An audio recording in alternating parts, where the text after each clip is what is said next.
বিসমিল্লাহির রহমানির রহিম। আসসালামু আলাইকুম। Welcome back to my channel. আপনারা সবাই যে যেখানে আছেন আশা করি সবাই অনেক অনেক ভালো আছেন। আমিও আল্লাহর রহমতে আপনাদের সবার দোয়ায় ভালো আছি। আজ আমি আপনাদের সাথে নতুন দুইটা রেসিপি শেয়ার করবো। আশা করি সবার কাছে ভালো লাগবে।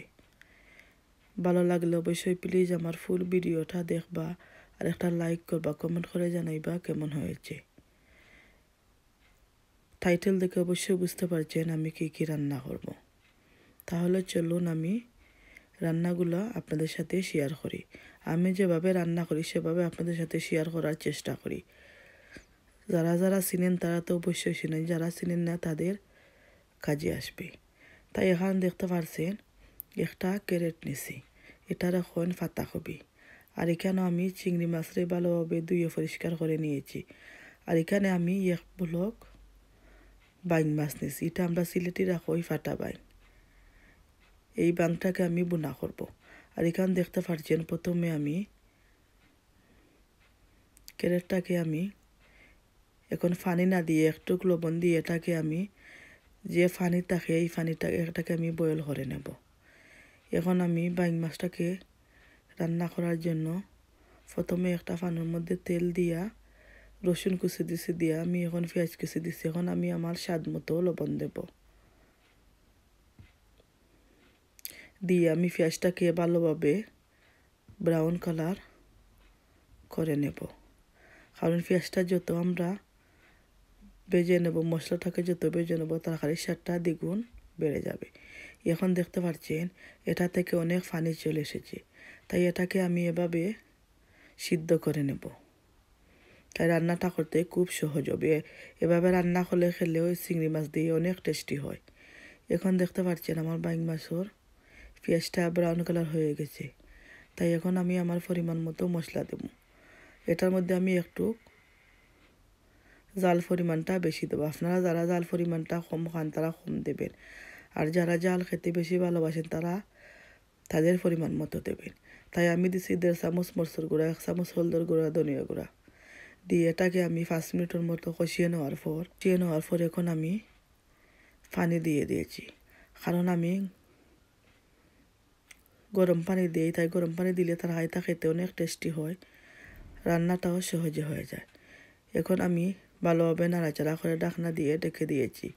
এটাকে 15 থেকে 20 মিনিট মশলাটাকে একটু ভালোভাবে কষিয়ে নেব আর মাঝের মধ্যে নাড়াচাড়া করব। এখন দেখতে পাচ্ছেন এগুলো আমার সিদ্ধ হয়ে যাওয়ার পর সবগুলো পানিকে আমি ভালোভাবে শুকিয়ে নিয়েছি, নামিয়ে নিয়েছি। এখন আমি পেঁয়াজ কুচি, রসুন কুচি আর লবণ একসাথে দিয়ে এটাকে তেলের মধ্যে দিয়েছি। এখন এটাকে আমি একটু ভালোভাবে নাড়াচাড়া করে নেব। আপনারা যারা যারা আমার ভিডিওটা দেখেন তারা প্লিজ অবশ্যই ফুল ভিডিওটা দেখবা, লাইক করবা, কমেন্ট করবা, শেয়ার করবা। এখন দেখতে পাচ্ছেন আমার ফ্রেশটা ব্রাউন কালার হয়ে যাওয়ার পর 1 চামচ মরচুর গুঁড়া, হলদর গুঁড়া, ধনিয়া গুঁড়া দিয়েছি।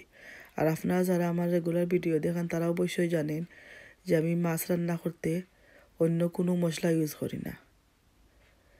এদিকে দেখতে পাচ্ছেন আমার মশলাটাও প্রায় 15 মিনিটের মতো আমি কষিয়ে নিয়েছি।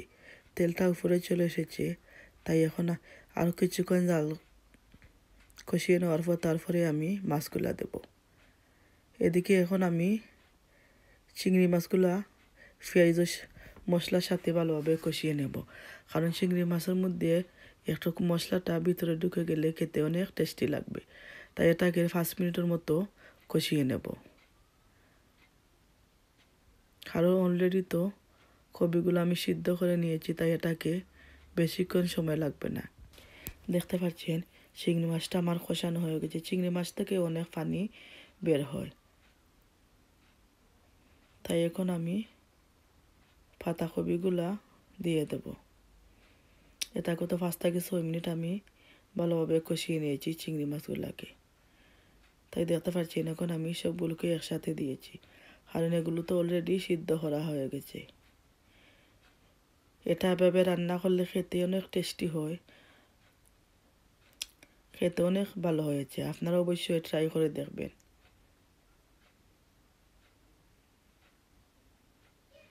ভালোভাবে নাড়াচাড়া করার পর এখন আমি 4-5টা কাঁচামরিচ রে আধাখান করে কেটে নিয়েছি, নিয়ে এখন আমি দিয়ে দিচ্ছি।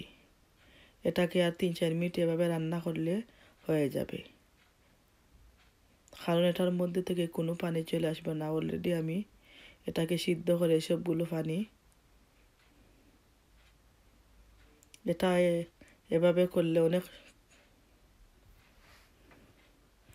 ভালো লাগে। এখন দেখতে পাচ্ছেন আমি ধনিয়া পাতা কুচিটাও দিয়েছি।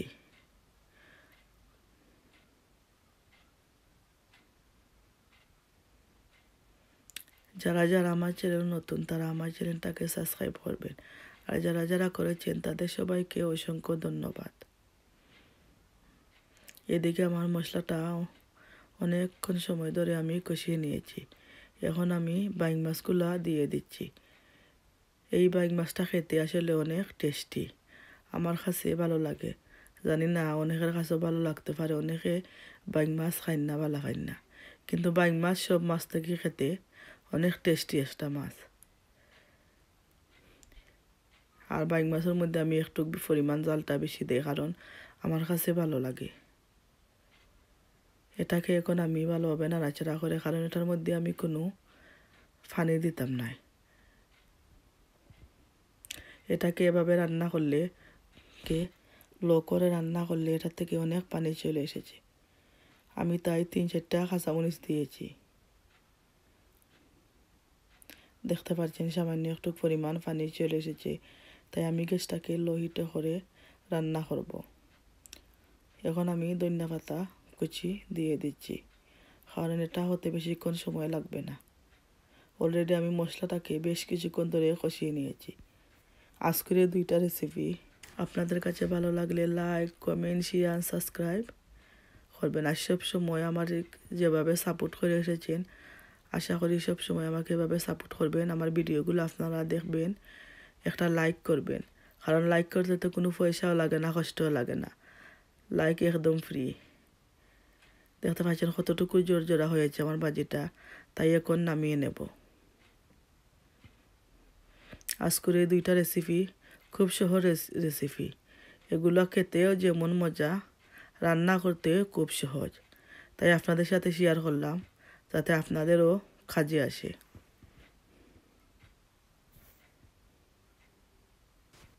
কারণ এভাবে আমি নাড়াচাড়া করে নিচ্ছি যাতে এটা আরও টেস্টি হয়।